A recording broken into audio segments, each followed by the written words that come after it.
The following is a presentation of Morning Drive Media.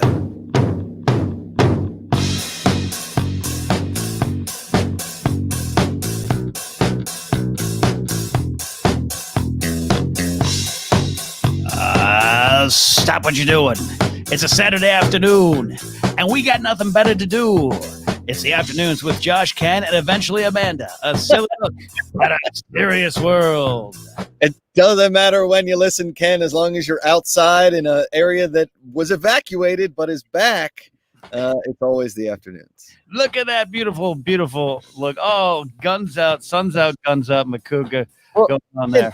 If you notice, I get that farmer's tan like you wouldn't believe from me.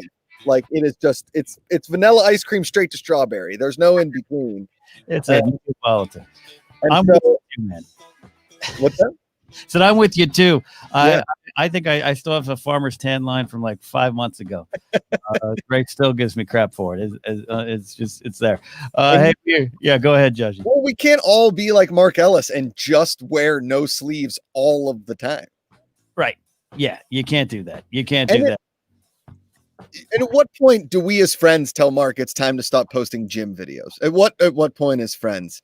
Like, I'd really like him to watch this and say, you know, Mark, we love you as a friend and we want you to succeed in everything, but the gym videos have to stop, especially the ones from the crotch point of view where you're just doing pull-ups into your wing wang. It's just a wing wang lift show.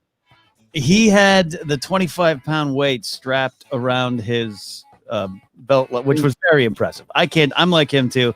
Even when I am on a good run of lifted weights, I'm not on a great run right now. Yeah, absolutely. He would, I can't do the pull-ups. So doing it with the weight strapped to his wing wang is impressive. But yeah, do we need to steed up his crotch? We'll have to talk to him. Totally. I mean, I used to do the weighted pull-ups, the weighted dips when I was more of a gym guy. I honestly think, Ken, when I was at like my max gym guy, I don't think we would have been friends. I think you would have been like, I don't like this guy. I don't like this guy. This is great. I think that's a great question. You and I always joke. I think in high school, I don't think 9th, 10th, and 11th, I probably wouldn't have liked you, and I probably wouldn't have been your friend. And then 12th grade, we would have had a class together and had to either work together or sit together. I would have been like, oh, this guy, I like this guy a lot. I have judged him incorrectly. So I'm curious about Jim guy. I would 100% agree with that, dude. I think that like we would have been friends with some of the same people, right? Yeah. Maybe we wouldn't have hung out like on a regular basis, but then maybe you and I got paired together in like a metal shop class, and all of a sudden we had, or like a shop class, and we built something that was amazing. And then I'm like, yo, Ken, I'm having a party. You got to come over. And then you come over with a couple of your buddies and look, yeah, he's here. And then all of a sudden, friends. There he is. Friends. So we are recording this episode live on 2 locations, my YouTube channel and then my Twitch channel, as well as recording it for release here in the afternoons. Life kind of got in the way of us on Thursday, our normal broadcast time and record time. I had the war of spiders going on in my house. Exterminators came by, Josh, and I got good news and bad news. They did show up. That's good news. Okay. Bad news, spiders didn't leave. The spiders are still there even after? My brother-in-law, not brother-in-law, but almost. Scotty is here. He looked, dude. This is a look right here. We're doing the podcast. We're doing the afternoons. Look at Scotty right now. He's crushing it. Scotty looks amazing. Scotty looks like he's from a pool party from 1987 on St. Patrick's Day, and I love it. He's crushing it. Hey, that was the goal. And then Josh, you guys had to travel, which is why Amanda will be joining the show shortly today. She's finishing some stuff. But for those watching the podcast, listening, go to YouTube or Twitch and watch this later if you're just listening on the podcast at a later time. Josh, you're broadcasting from Steinbeck's house. Yes. A big dog tail just poofed by you. Oh, that's Tallulah. Hold on. Tallulah, look. Nope. There she is. She's gigantic. That's a Great Dane in the background. I'm at my in-laws. They were evacuated last week with these Northern California fires, but right now everything is good. I'm on their back deck. This is where Amanda and I had our rehearsal lunch for our wedding. The original plan was for us to get married here on this property. It's just not big enough, and it's not like suited for a ton of people. Right. It's probably would have been big enough for like a 50-person wedding, but not the 200-person wedding that we eventually had. Yeah. And yeah, if you can, like they said, so in the background, if you can Right see there. behind them, It's that's what John Steinbeck of wrote of Mice and Men. Yep, right behind. Yeah. I stood right where you were, Josh, at that rehearsal lunch, just staring out at Steinbeck's house after you told me that. It's amazing. Yep. It's amazing. It's like an unbelievable piece of property. I don't know where the horses are. They're around here somewhere. Amanda tried to take a picture with them earlier, and they were not having it. They were a little. Yeah. I'm glad they're doing well. I was really hoping that since I knew we were going to be broadcasting with you guys live up there, I really wanted to have Amanda on a horse with a laptop. That would have been incredible. Yeah, Rod Maniac says plenty of mains for Josh to draw. Yeah, this is a very main drawing day. I sent you that picture. Maybe I posted it on Instagram. It was a line called Winters, and it was this beautiful hand drawn horse mane. And I got to be honest with you, if I'm gonna have my own wine, it's just gonna be called Maine's Pinot Noir, and it's just a horse mane, not a full horse, just the mane. When do we get the afternoon's wine? Like when can we purchase? How does that work? You can purchase some wine and put your label on it, right, or something like that. I think a couple Christmases ago, Frank, the editor, Frank Lucatorto, one of the most legendary humans on the planet, made a Josh for Jeopardy wine for me for Christmas. Like, got the logo and put it on a wine bottle. Is it kind of like when you sell things on Amazon? Do you watch those YouTube instructional videos? Hi, I made $2 million selling product on Amazon. It's just some weird thing. You find some like weird item and you just slap a label on. I don't know. I want the afternoon's wine. I think we deserve it. You could make as much as $2 to $3 million a week working from home. I do it every day, and I sell this, and it's literally just like mini screws for sunglasses. Yeah, right, exactly. Here's my and then the videos are always them at like their Toyota Celica, just like, this is my car. This is where I was, and then it's a Lamborghini after that. I'm not saying your success will be my success. Hey, let's get, I actually, it's serious, but I want to celebrate. I know we're all, this has been a tough week, a weird week again. There's been a horrible year, and everyone keeps saying it's the year. It's life, right? It's what's going on. We are saddened, but I also choose to be moved by the life of Chadwick Boseman. Yes. And saddened by the passing. We would be remiss if we didn't mention it, Josh, because like everyone, when that dropped yesterday, wow, just throws you for a loop.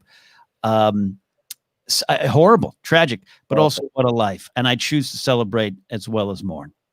I mean, so young, 43. And it also, it really put, because my brother battled cancer all of last year.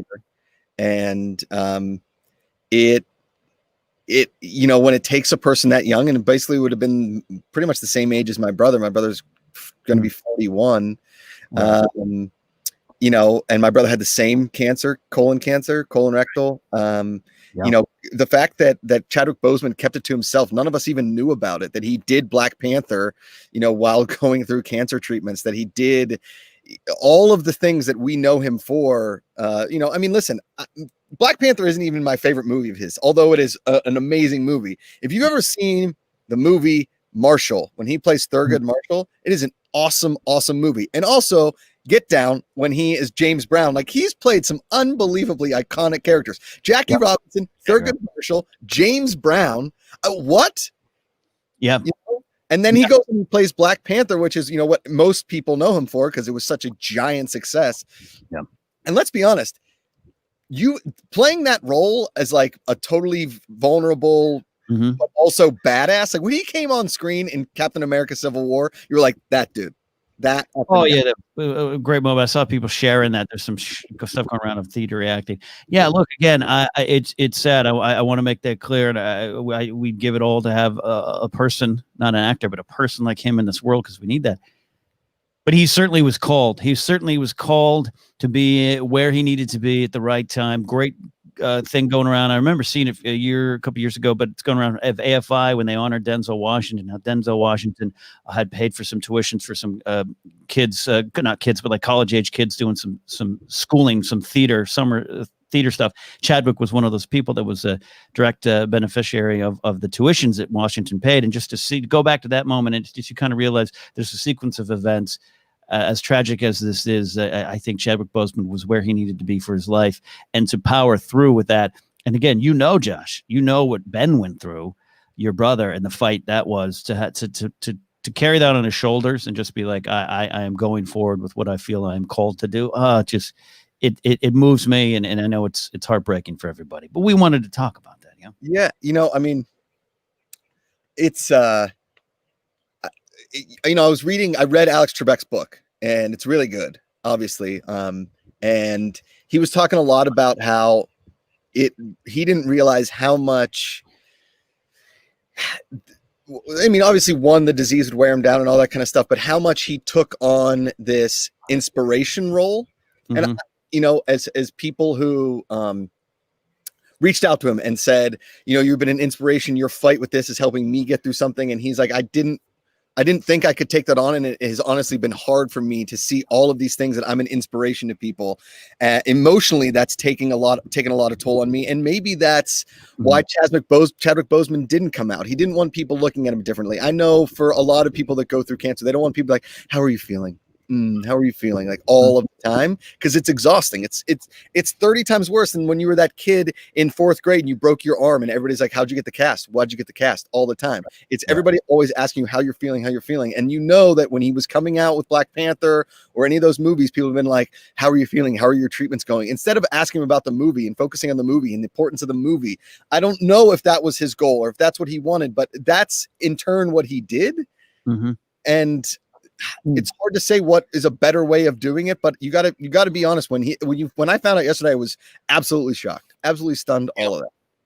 Yeah, it's I mean, the age is young and everything, and his legacy. The nice thing is the legacy is going to continue to not just be in this time capsule, not just be an IMDb list of credits. I think his legacy will be what his influence and his inspirations are, and the people he affected. And there's an 8-year-old kid right now in a Black Panther t-shirt who's going to go on to do wonderful, marvelous things because of that movie, because of him. And obviously there was a lot of people involved in the making of Black Panther, but that was him. They put that on him. Coogler put that on his shoulders. Michael B. Jordan is amazing. The whole cast is amazing, but that movie, that's him.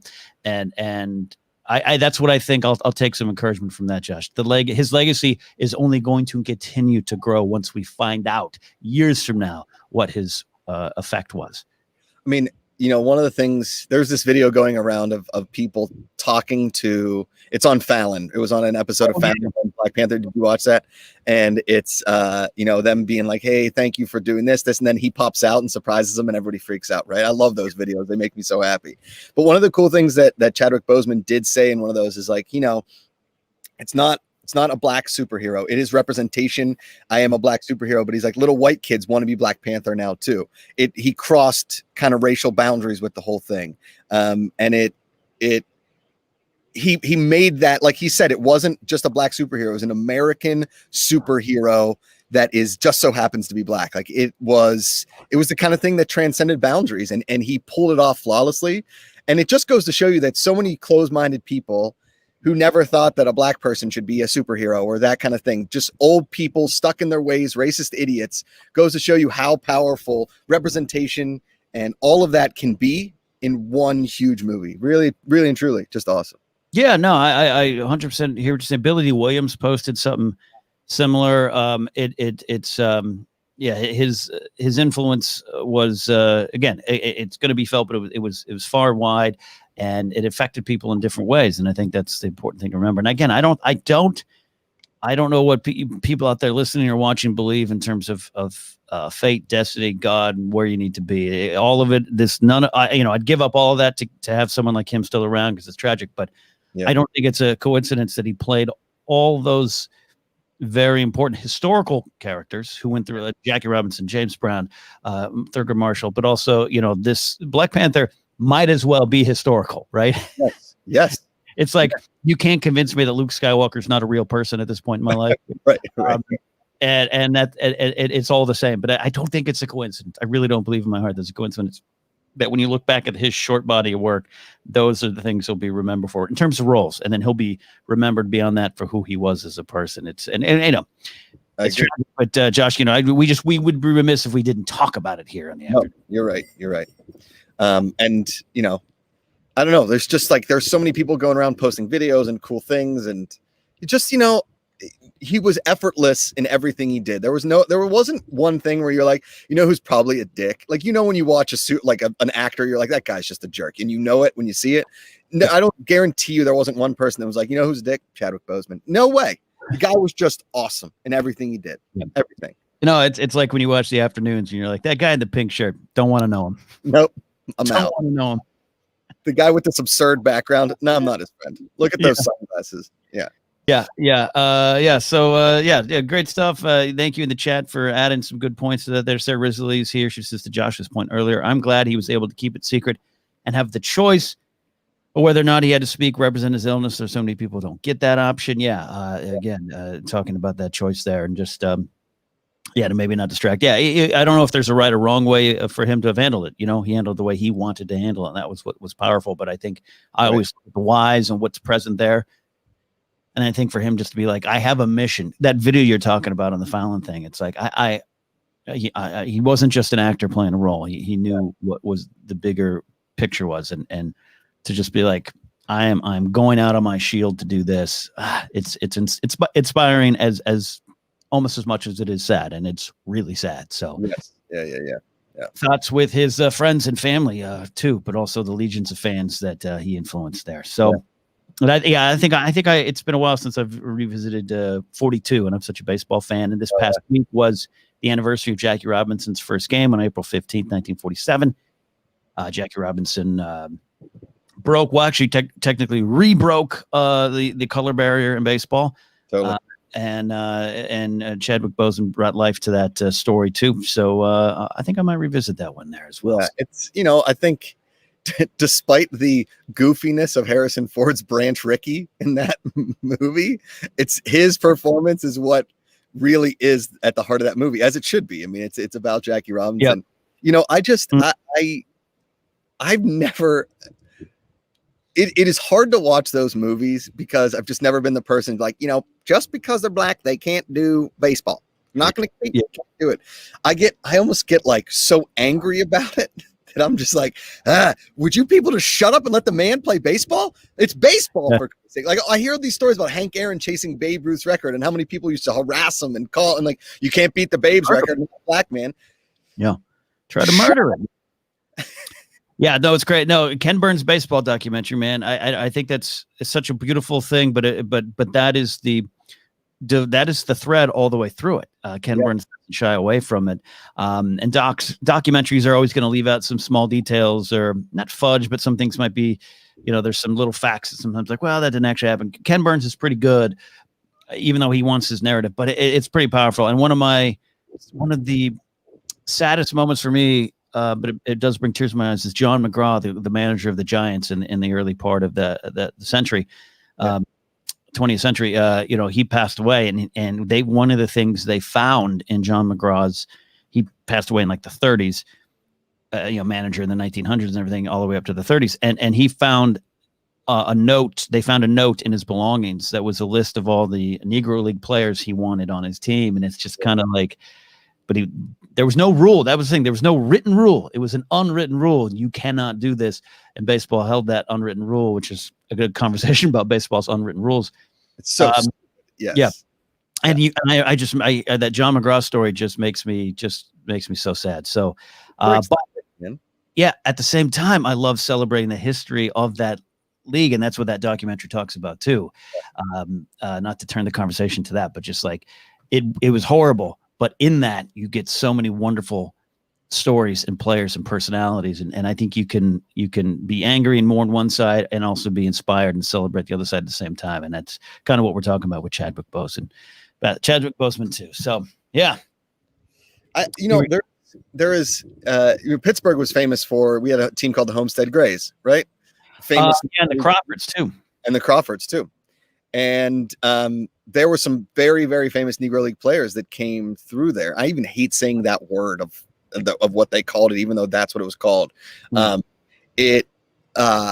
there was like some of these urban legend stories that kind of got passed down from generation to generation of how absolutely loved. And not the weird thing, but the cool thing about Pittsburgh is because we've gone through so many changes as a city, like we've been through almost like recession proof of sorts. Like we've gone through these huge recessions because of steel mills and river working and industrial revolution and whatnot, that there's been so many different populations that have just like merged into a small city. You can say what you want about New York. New York is 5 billion times the size of Pittsburgh, but Italians and Polish and Serbian and Slovak and Black and have always lived together in like very tight knit neighborhoods. And there was a lot of Pittsburgh Pirates from back in the day that would go and play scrimmages against these guys and get waxed. They were talking about when they would go and play these games and they were like, we beat them 1 out of 10 times. Yeah. And the manager for the Pirates would get upset, but there was the best competition that they could find close by. It wasn't like they would go to Philadelphia. They could go to Cleveland if they wanted to, but they could go right down the street to play against another team like the Crawfords or the Grays and get absolutely smoked.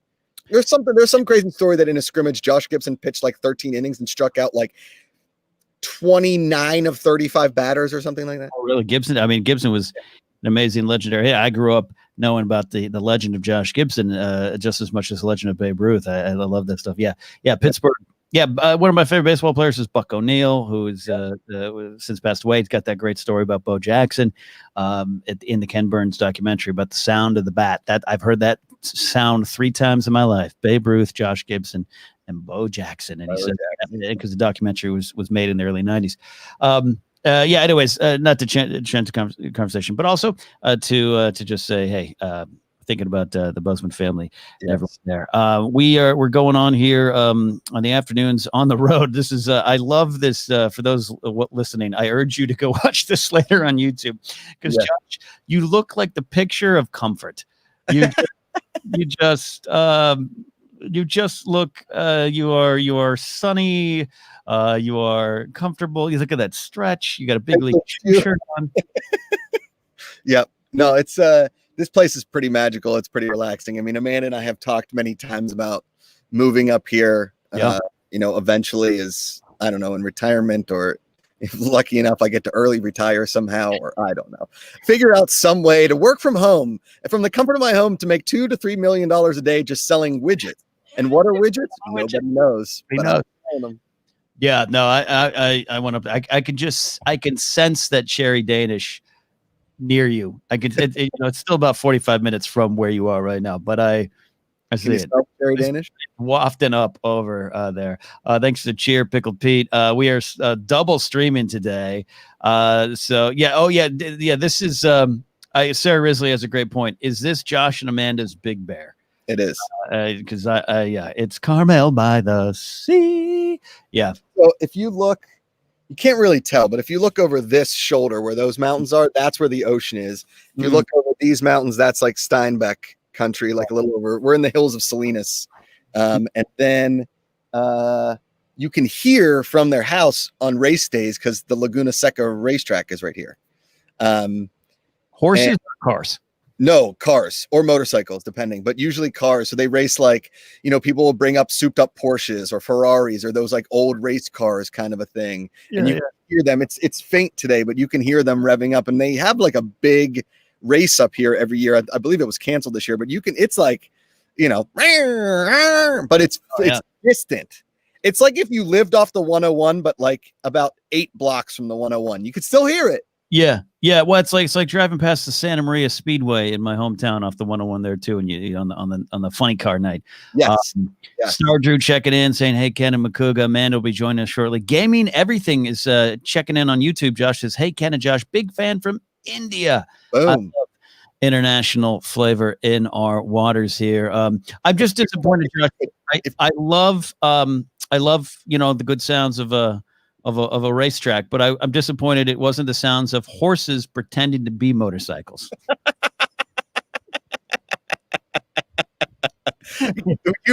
See, now that's how you work from home, Ken. I train the horses to sound like motorcycles, and I can make up to $1 million a day for people just coming to the house to see the amazing horses that make motorcycle noises from their mouth. What would that be? Yeah.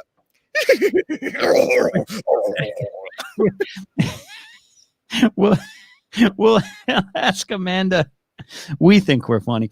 We'll ask Amanda when she joins the show, would she wear a helmet if her horse was pretending to be a motorcycle? Just, I swear, dude, I was talking to my father-in-law this morning because every time I come up here, I'm like, I'm gonna ask him to teach me how to ride a motorcycle, and then I chicken out. And I ask him to teach me how to ride a motorcycle. I'm gonna chicken out. I'm honestly scared to ride a motorcycle, but I also want a Vespa scooter, and you have to get your motorcycle's license to have a Vespa scooter. Now you could just get it, and like if you get pulled over by the cops, maybe talk your way out of it. I don't know where cops are at this point these days. They either shoot you or they're your friend. There's no in between. Left or right, yeah. Left or right. So I'm talking to him. He's like, you got to do this and this. Dude, the way like driving motorcycle sounds, it legitimately sounds like I am Neil Peart on a 32-piece drum set trying to play the beginning of Working Man. Call me the working. Like, I'm like, he's like, this is the shifter, this is the throttle. You got gears here, you got the brakes here, you got your rear brake here, you got front. I'm like, rear and front brake? What is happening? I love, man. I got to tell you, my old roommate. He was in his mid 40s. We were still living together where I am now, and he had cashed out some investments that he made when he was in his 20s. God bless him. He kept them, cashed them out. He's like, I'm just gonna do some stuff. I'm gonna get some things I've wanted in life. And I'm like, this is great. First thing he comes home with is a Vespa scooter. I was like, oh my, okay.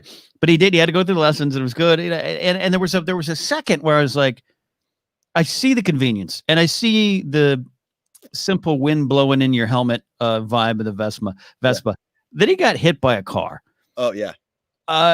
And there was video of it because there was like someone else had dashboard footage and it was weird and he showed me the footage and it was like he wasn't creamed, he was dinked by like a rear view mirror and boom, and I'm like, I'm out. And it wasn't his fault. He was a good rider, but it just was like dink. Well, the idea is to have the Vespa scooter not in the city. Like when I move out of LA to just like ride it around the neighborhood or just like, play a little, some like, and just like, hey, Mike, and that's like my mode of transportation. If I need to go somewhere in a distance, I drive a car. If I don't, I've got the scooter to really just like buzz around town. Well, I was telling my father-in-law when I did my study abroad in Italy, we had a motor scooter that we shared amongst friends for a little while. It was like my favorite thing. Was it dangerous? Oh God, it was the scariest thing ever. But when you would just drive it through like the back country of Italy a little bit, it was magical. Thing was awesome. See, here's the thing. A Vespa scooter in Italy is romantic. It's downright sexy. Yes. Paolo is on the Vespa with a tank top and his hair flowing in the wind. Yeah, hello. Ciao. A Vespa in Studio City, not so much. Yes. Thank you. I mean, I'll tell you where it could actually be, like, let's just say the Afternoons gets picked up as a sitcom and we get a stage on the Warner Brothers lot. We both get Vespas and we zip around the lot a little bit. I'm good with that. Here's what I want though. I think I want, because of my past career, I have spent some time on some really high powered, cool golf carts. Yes. And for a while, we had one golf cart. It was one of those street worthy golf carts that you could, and you see around town, people do them, had a license plate and everything. Yes. I want one of those. Would you ride around one of those with me around Studio City, Josh? Ken, every day, all of the time. There isn't, we had one at a beach trip 2 years ago and it got up to 30 miles an hour, right? Yeah. That is plenty speed enough to get around Studio City, Burbank, the Valley, wherever you kind of want to go on some back streets. It is so fun riding in an open air cart. Literally the whole time you just they've got these little horns that are just like, meh, meh, and you point to people. I just want to point to my neighbors all the time. Like, hey, Mike. Yeah. Well, ours had a microphone on. Yes. And John D. LaSalle said, how do you guys feel about Segways? Segways are stupid. I've never been on a Segway. When I worked the security world, I fought against Segways and we never had them. We rarely had golf carts. We actually had SUVs, but we had these golf carts to supplement. It's just better budget wise. Sure. This one, Josh, had a megaphone built into it. And so I would embarrass one of my officers in a good way. We were friends.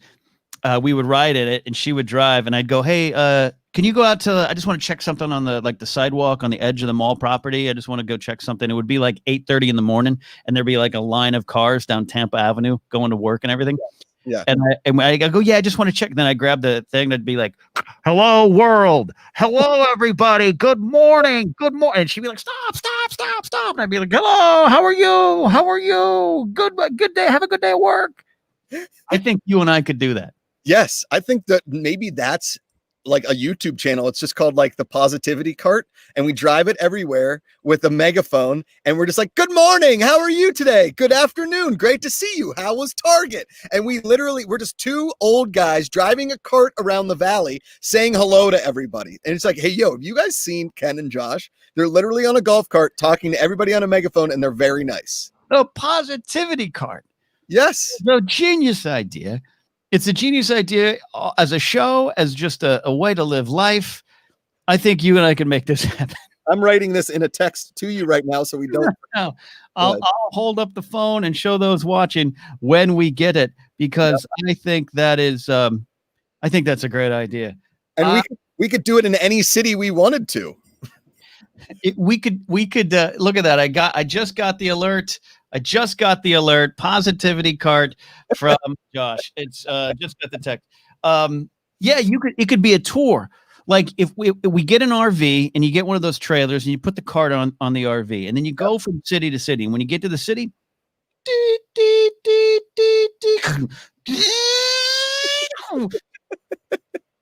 good morning, Altoona. Good morning, Altoona. Hey, Altoona. Welcome to the Positivity Cart. Amanda's here. She's in the background. She might be making the show. We're not sure. She's okay. Watching, but perfect time then. Shady digs it. Let's take a break. We will remain live on YouTube and Twitch. Podcast people take a break, and we'll come back on the other side. And hopefully, maybe Amanda Macuga will be on her own show. It's the afternoons with Josh, Ken, and Amanda. We'll be right back. Bye.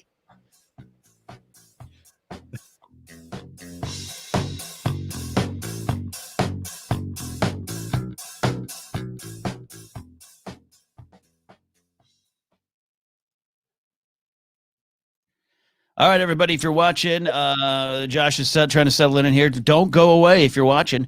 Don't go away. We are here for some bonus content. We appreciate you all checking in on YouTube and Twitch. You got the Prince That Wasn't Promised saying stand-up comedy from Picard. Brilliant. Rebel Scum's here. Rod Maniac. Star Wars. Alice. Old Handsaw on two chats. Look at that. Old Handsaw and I Got a Name. All there. Lauren Romo. Look at this. Lauren Romo saying if Amanda doesn't ride up on a horse, missed opportunity. Well, let's see if she's on a horse. Let's do this live. Amanda Macuga is here. What's up, Mandy Oaks? I'm not on a horse. I am eating those, so that's probably more fitting. Okay. Amanda, did you go into the center of Carmel by the Sea and come back with a cherry Danish? Damn it, I didn't. I went to Target, which honestly is the least Carmel thing I could have done. But very true. My parents had to go to Target and REI, so there you go. That's what you got to do. REI, her to my father-in-law, her dad is like the Roger Dunn golf store to me. Like it's just you hang around, you look around, everything just is like the world is your oyster when you go in there for him. I love that. Sorry. No, is the judge dressed today? Is the judge dressed? Is it is it late in the day yet? No, he's dressed. He's got dressed. clothes on. Yeah. You guys want to see? Look at the funny dog over there. Can you see the dog? Can you see the?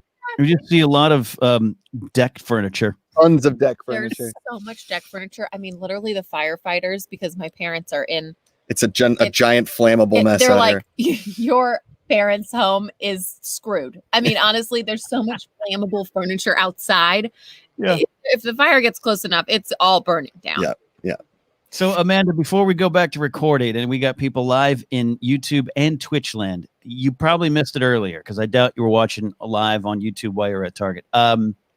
We came up with this idea. Josh said there's a racetrack near you, and I got confused and thought it was a horse racetrack. And he said, no, it's like cars and motorcycles. And I was like, well, what if it was horses pretending to be motorcycles? Yeah. The question of the day is, Amanda, if you were on a horse in a horse race and the horse was going, would you wear a helmet? Still no. Fair enough. Just Mandy Oaks. for a fact, just got you, Ken. Just got you. Still proud. Also, before we get back, we touched upon it, but I want to make sure we highlight this here as well.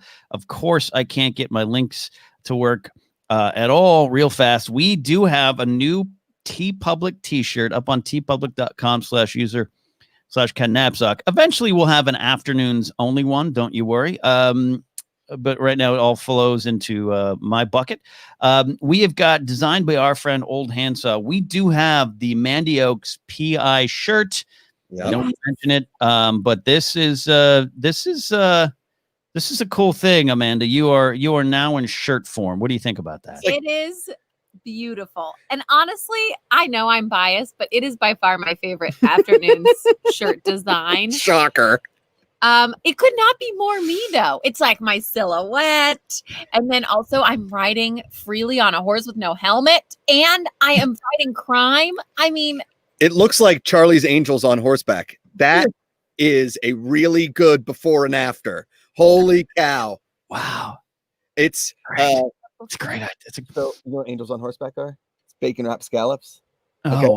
So Angels on Horseback is Never Ben, knew it. and then Charlie's Angels, obviously. So here's the Jeopardy question. Farrah Yeah. Fawcett and team go into a small business that only sells bacon wrapped scallops. Charlie's Angels on Oh, Horseback. I get it. Get it? What's the Dimmy's here? She says that shirt is awesome. What is the tagline, Josh? At night rides? It's Something by rides day. by day, spies by night. Yeah. no. Day? Yeah. By day she rides, by night she spies. That's what it is. Yes. That's what it is. So check it out. The TeePublic shirt, Mandy Oaks PI shirt. Amanda, you got to get 50 of them. I need them. Yes. And I want one of every color. I put it up when I set the display. I put it as the base color as purple. You obviously can change it, but I think that purple really just accents the design well. Really makes the silhouette pop. Totally. All right, let's get back live, or let's get back recording here. The afternoon's second half. Here we go.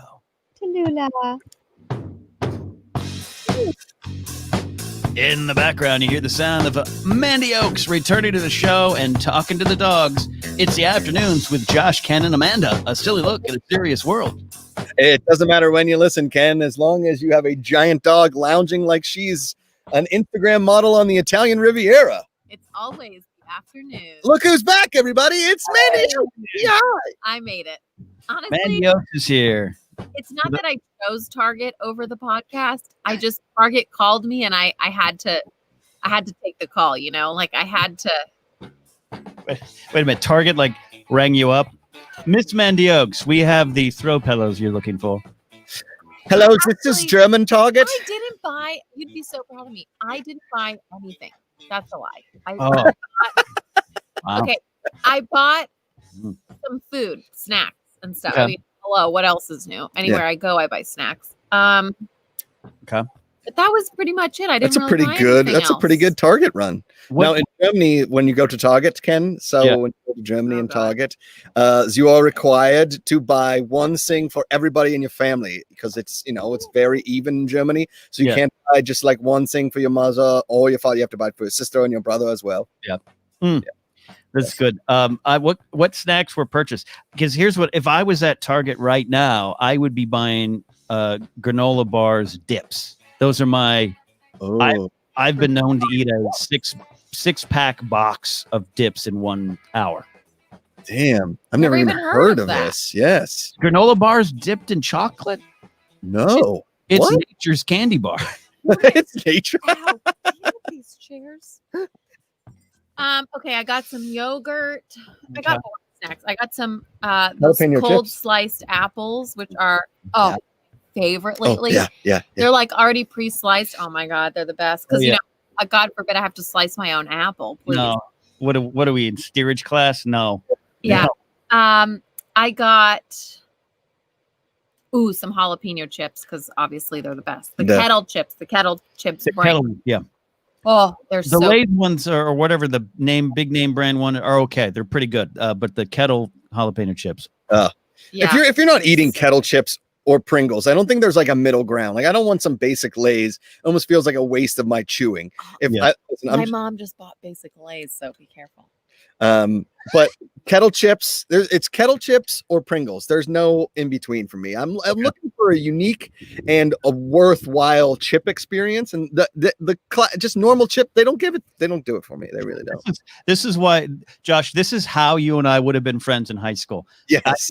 I would have been like, that stupid swimmer. He's so popular. I hate him. I'm such a self-conscious, insecure nerd, and it's my problem, but I'm going to put it onto him. And then when I would have heard you at one point say, chips are just the speech you just gave on chips. I would have been like, hello, we're friends. Ken and I talked at the beginning of the show how we would have maybe not been friends. We would have known each other in high school. Then we'd have a class senior year and we would have been paired in like shop class and become best buds. And they would have come over to my house. We would have had a whiskey. That would have been that. No, I would have been like, Yeah, my mom says not to drink. My mom says not to drink. I can't have a whiskey. Shut up, Ken. You would have been like, what Deb Macuga doesn't know, and my mom, Debbie Napzok, what the Debs don't know, the Debs don't need to know at all. It won't hurt them. What is that? The new podcast on the Afternoons Network? What the Debs don't know, and your mom and my mom have a podcast. That would not go well. That would not go well. Yeah, it actually would be really good. They'd probably be very similar. My mom the other day, she was like, I'm looking for some, because she used to listen to the Napzok Files, and she's like, she calls me up, she says, I'm looking for some new podcasts, maybe you can recommend some. And she's like, I can't listen to your podcast. It's just not my culture anymore, and I don't know. I just can't connect to it. I'm like, please subscribe and give me a listen so I can get 2 cents of ad money. Just play it in the background and don't listen to it. Don't listen to it. I literally make $11 a week on Napzok Files. Could you help me be at $11.12? You know what, Ken? You know what should be a huge fan of? Yep. The Positivity Cart, brought to you by the Afternoons. All right, babe, here's the pitch. Okay. So Ken and I started talking about how I want a Vespa, right? But I don't want to drive it on like streets with cars. I won't. It's not that it's like a sissy. It's kind of like the wimpier version of a motorcycle. Yeah, well, duh. I know this. Everybody knows that. I'm not. You can call it the wimpy. I don't want a motorcycle. Okay, but unless you're like scooting around from the farmer's market to get a baguette, what do you need that for? It's just that's my. But just let me go with this for a second. You're a large man on a tiny moped. I love that Amanda immediately goes to the truth of a Vespa. You just need it to pick up fresh baguettes from the market. Yeah, because I do that all the time, Ken. Gotta go get my daily baguette. I understand if you're in like Rome and you're scooting around to pick up your like fresh. A Vespa should only be used for 2 things, according to Amanda: to pick up baguettes and to ride with Audrey Hepburn. Yes. Or Sophia Loren, like through Rome, and you got her on your back, and she's like eating, what's that sausage called? Sopressata. Salami. Yes, like you go to pick up sopressata with the baguette, and you're like, oh, wee, I'm coming through the marketplace. What are you going to do with the moped in the middle of Los Angeles? I want to know how many Italians are going, wee. Yeah, that's French, by the way. It'd be ciao, ciao, ciao, ciao, ciao, ciao, ciao, ciao. No, Ken and I were talking about buying like a street legal golf cart, like down in Stone Harbor or Avalon, and driving it around Studio City, Burbank, the Valley, and it's called the Positivity Cart. And we get a megaphone on the front of it, and we pull up to people like, "How you doing? I hope your day is going well. Tell us." And we like do crowd work all around. We're like, "Your day looks amazing. You guys look amazing." It's called the Positivity Cart. We'll be all around. We get out. We give people hugs. Obviously, non-pandemic times. In pandemic times, we give fist bumps. It's just the Positivity Cart, and when you see it, it brings a light into your day. What do you think? I think that's cute. I understand, but you're not using it to like go to the grocery store. You're using it for a positivity. Yes, we can also pick up groceries if we want to, but for the most part, it's just for positive vibes. It's the positive vibes, positivity cart. I think it's not safe, but I like where you guys are going with it. I'm into it. Everybody's all about safety these days. What happened to the back in the day when my parents just let me ride a non-spoked bicycle without a seat, without a helmet? This is coming from the guy who said he will never go camping. Like Yeah, he will never take That's our not about children- safety. I just he don't will like camping. never take our children camping. He's like, sorry, I'm never going to do that. I'm like, I think camping is such an important thing in your childhood. If you have access to do it, I think that's really something. Like, if you didn't do that, you really missed out, because it was a very large part of my childhood. And It I was think not. it is. We camped all the time. I'm from Big Sur. Like, hello. I mean, it looks like you're camping right now, Josh. But Basically, kinda is. my parents have a yurt. yurt, which is a very fancy yurt. Like, when I say it's fancy, it has a queen size bed, proper bed, not a blow up, and a television connected to That's true. Netflix. okay, And Thanks, Rod Maniac. Thank you. electricity, like full electricity. It is yurt. a resort in there. It's beautiful. I could be good with that. What's the shower situation in the yurt like? There's no shower in the yurt. You have to But go it's inside. right outside. You walk in the house to shower and go to the bathroom. Or like Josh, you pee outside anyway. But he refuses to sleep in it. And it's like very fancy and clean, but he thinks it's like too dirty. No, I don't think it's too dirty. I don't like noises outside when I'm sleeping. And I know It's- there's going to be noises and bugs and The- scratching The and single pane windows in my parents' house are also. yeah, but I'm separated by a wooden wall and doors, not just like a thin piece of canvas. This is why in an emergency, when we have to like exit, he'll never be able to save my life. Yes, I will. I'll save your life. Well, No. you can't camp. That has no equality. That has no So bearing. There's no synergy No, between because those two camping things. camping means you rough it and you I've roughed In a it yurt. before. sacrifice, in the yurt. sleep on the ground, and you've had that experience, and then you can go out into the world and use those tools and survive anything. You're over here like, no thanks, I need room service I and, never said room and cobwebs service. dusted. Okay, I never said any of those things. I just don't like to go to sleep knowing that a wild animal could be outside, like digging around my head when I wake up. That's why I will forever have to protect him. This is amazing. Come on. I am anti-camping as well. Hi, Scotty. Oh, you got friends leaving. You got family leaving. You need to say goodbye. Yeah. Okay. Back. Josh, wait a minute. Go ahead. What sounds are you hearing on the windows of that house at night? There aren't any sounds in the house. Amanda's making that 100% up. That's completely fabricated out of some wild idea that she created. I just don't want to sleep on the ground next to where an animal might come up. They smell me, they smell the food, they smell something, and then all of a sudden, It sounds like there's a bear scratching at my thing. I agree. It sounds like she's camping in the background. Ranger Donald says, "Rough it." She just said they had Netflix and a queen size bed. I think, when Amanda comes back, I'd love to know, because I'm not a camper either, but I do have memories of going. So I understand what Amanda's saying of keys to a childhood. But my memories of camping are my mom being upset. Yeah. My dad getting mad at the tent as he tries to build it. Me taking a swig of soda and having 4 bees come out of the can. And bats terrifying me. So See? I don't know. Thank you. And that's what Amanda should be brought up. Listen, there's nothing against it. Whatever. But I don't, it's not like it forms somebody's childhood or anything like that. Everybody has their own kind of situation. I slept in the backyard one time in a tent, and that was enough. Okay.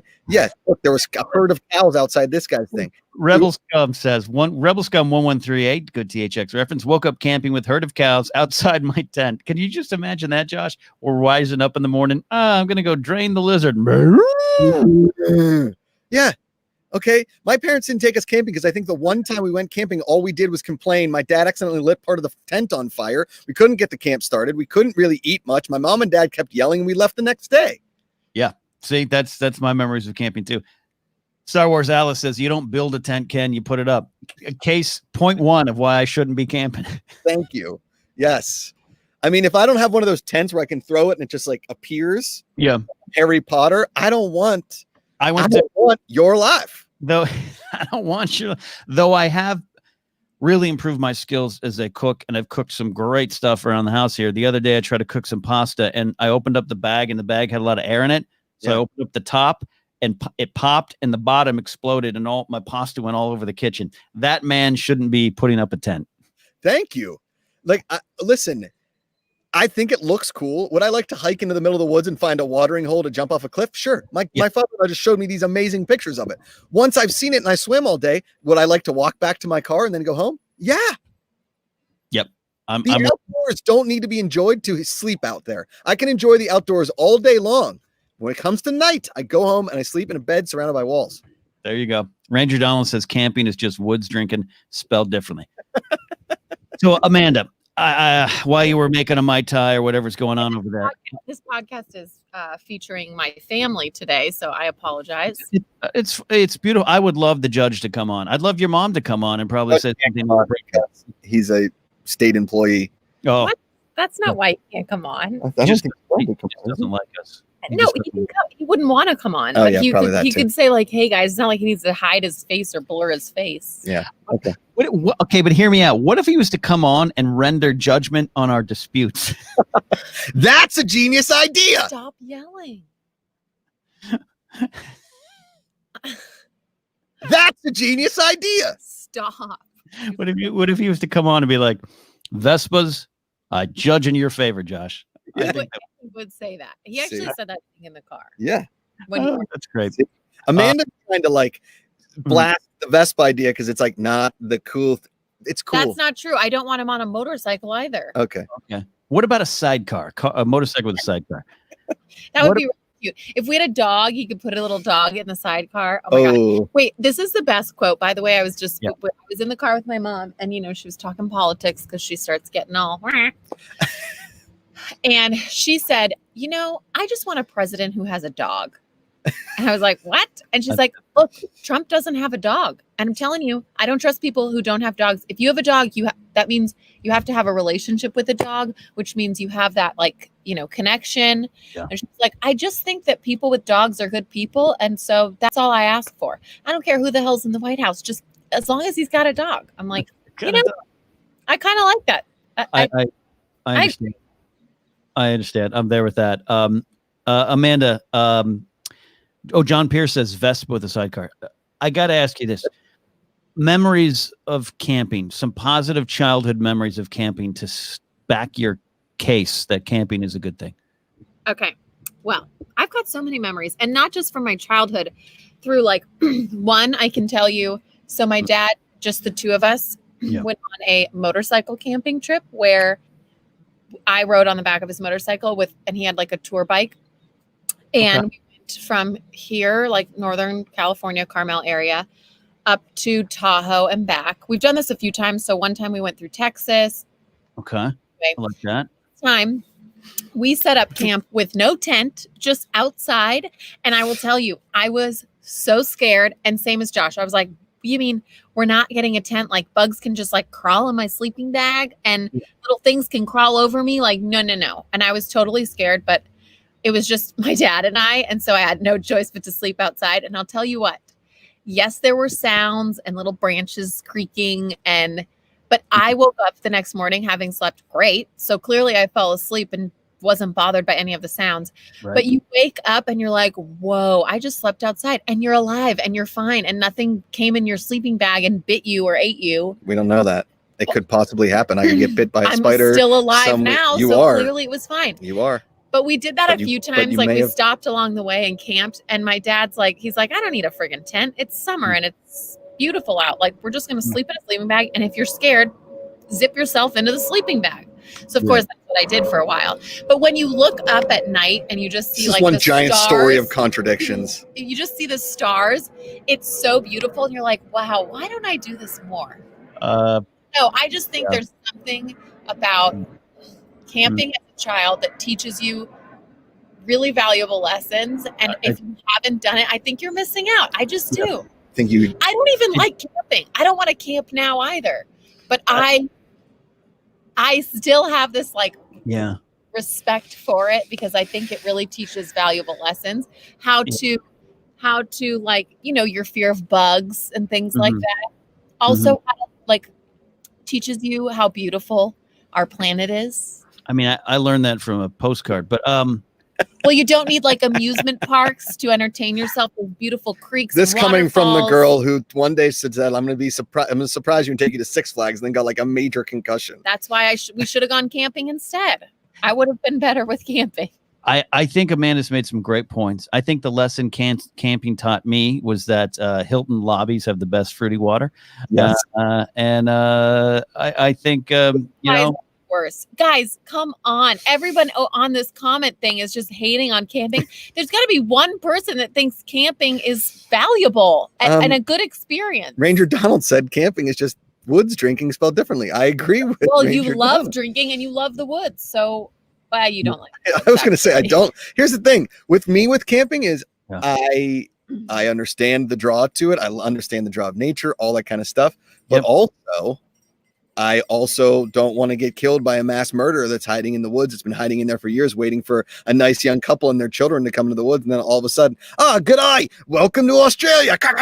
We murdered you. I've seen that movie before. I know what happens. They get murdered. Even my sister is over on the other side of the computer laughing at Josh right now.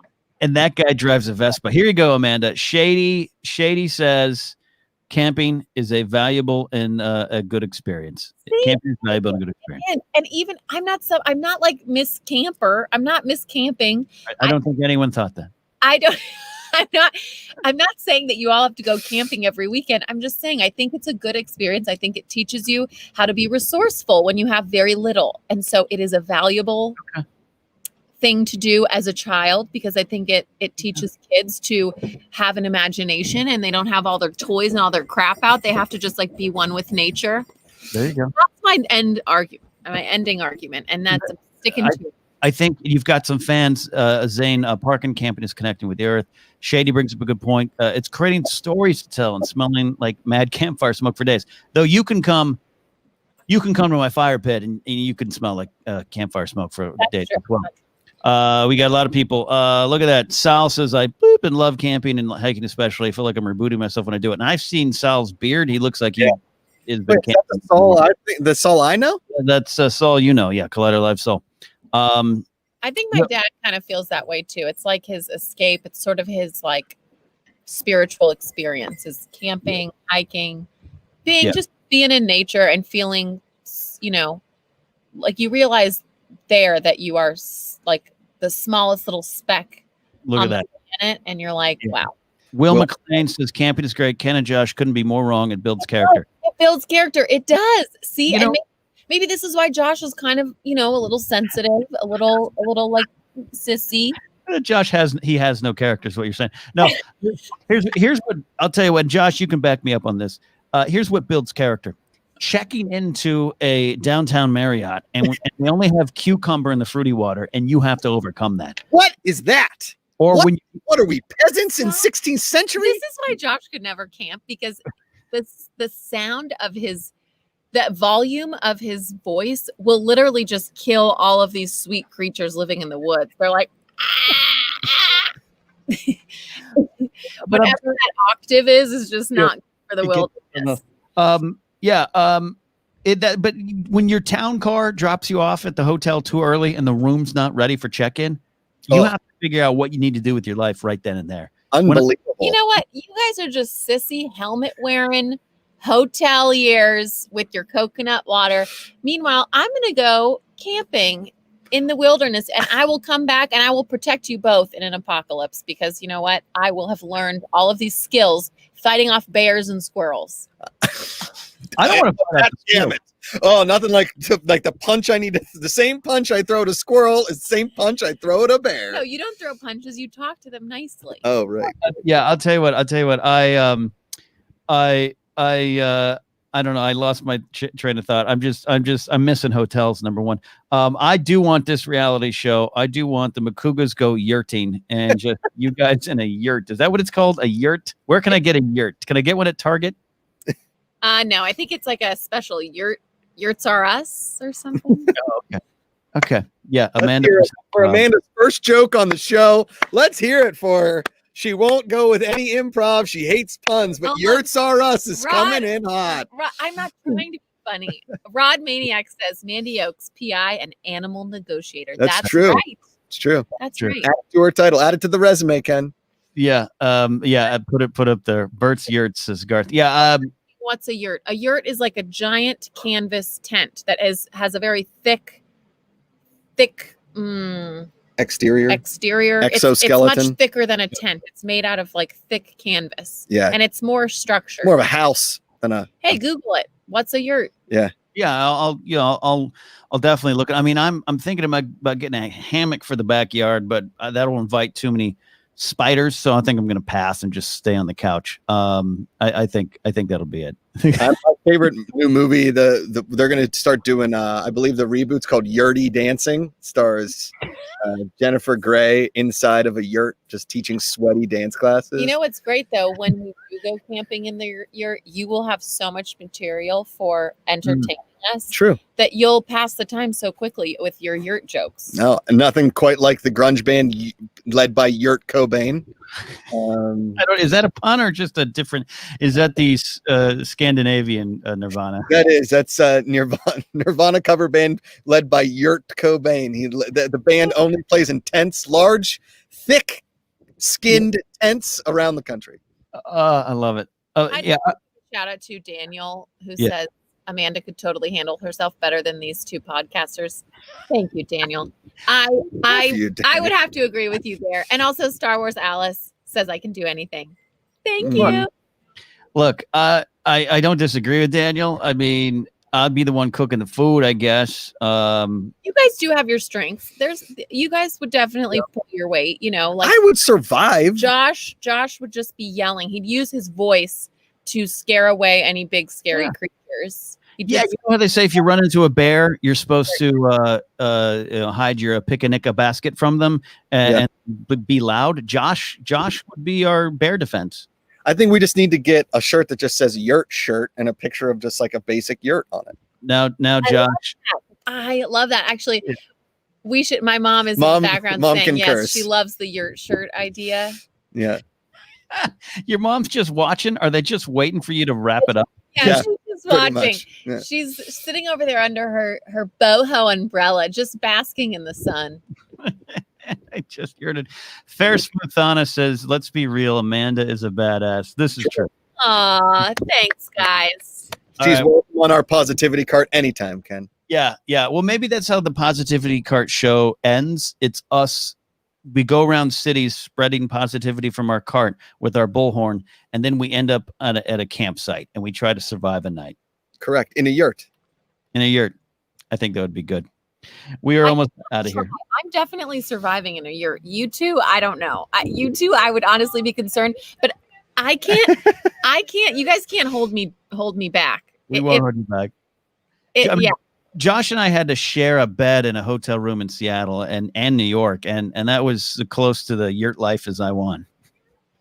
We'll send some pictures of the yurt. My mom's yelling, "Have you given them a tour of this yurt? You guys, it's beautiful. We will show you. It's stunning." Anyone would go, "What? That's like a resort yurt. That's like a fancy yurt."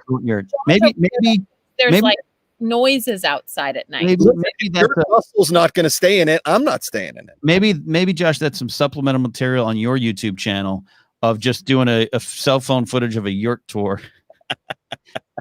And maybe in the background play some yurt rock. Yurt rock. Woo! All right, we're gonna wrap up the show today. Thank you for watching. We're sorry for the delay in the episode's unforeseen circumstances kept us from broadcasting, but we're here now, live on a Saturday. They're out there enjoying the Steinbeck sun. I'm in here in a pink shirt, and it is a yurt of a day. It's a lot of fun. So, Amanda, thank you for coming back from Target with Snap to join the show. She was hanging out with Yurt Russell. Watching Escape from LA. There you go. A lot of fun. We hope you brought a little bit of joy to your life. It is a tough time, sad days, and trying times. But hey, it's always good to go out into a yurt and rediscover yourself, because it's the afternoons with Josh, Ken, and Amanda. A silly look at a yurtful world. It doesn't matter when you listen, Ken, as long as your favorite movie is Joe Yurt. I'm always saving their lives in a disaster. The afternoons.